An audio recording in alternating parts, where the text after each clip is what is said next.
Hi, I'm Nicole Bianchi, and in this episode, we're going to talk about the ask. Asking for help, asking for permission, and asking for acknowledgement.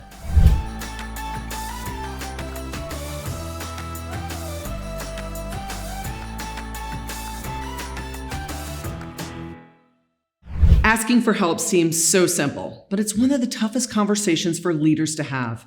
In a study conducted by OnePoll, only 1 in 4 Americans are willing to ask for help before starting something new. Half of those surveyed said they wait to ask for help until it becomes too overwhelming. And 53% felt held back from achieving certain life goals because they tried to do it alone. During the ask conversation, you ask for help, permission, or acknowledgement. Asking for help.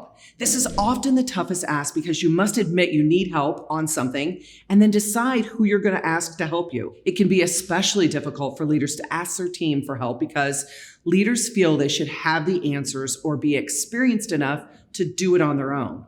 I recently spoke at a conference and received a thank you email from an attendee. She shared some personal life struggles that had held her back from pursuing her dreams of starting her own business. And at the end of my presentation, I instruct everyone to say one small act of bravery that they can make. And she shared in that email, when you asked us to say our small act of bravery at the end of your session, I needed to just ask you if you'd be willing to continue the conversation and let me pick your brain. So would you be willing to meet with me for coffee? And could I have a chance to learn from you? Asking for permission. This type of ask is tough because it feels like you have a lack of control. I coached a manager who had an upcoming work trip for a startup company that was experiencing double-digit growth. He was struggling with several personal issues at home and felt that the trip needed to be postponed, but he was so afraid that if he didn't go on the trip, it would have negative ramifications for his career. For 3 days, he avoided talking to his boss because he didn't want to let his boss down by not going on the trip.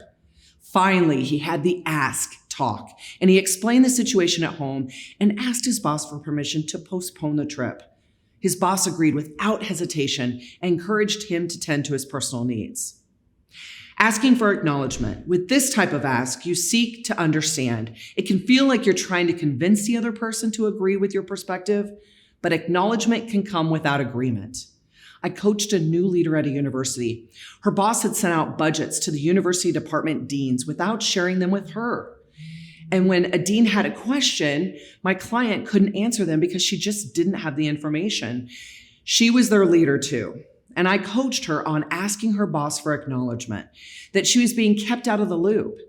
During that conversation, her boss explained she thought she was helping by not overwhelming my client with the information and all of the meetings. As soon as she realized that it was causing more problems, she changed her behavior and included my client when communicating with the departments. If my client and her boss would have had the how we work conversation when my client was first hired, they could have avoided the ask conversation. It's time for you to lead a brave conversation. Think of someone you need to have the ask conversation with, an employee, a spouse, or a friend.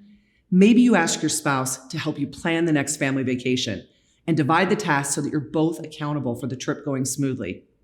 Or a coworker who repeatedly interrupts you throughout the day, and you ask them to acknowledge that behavior.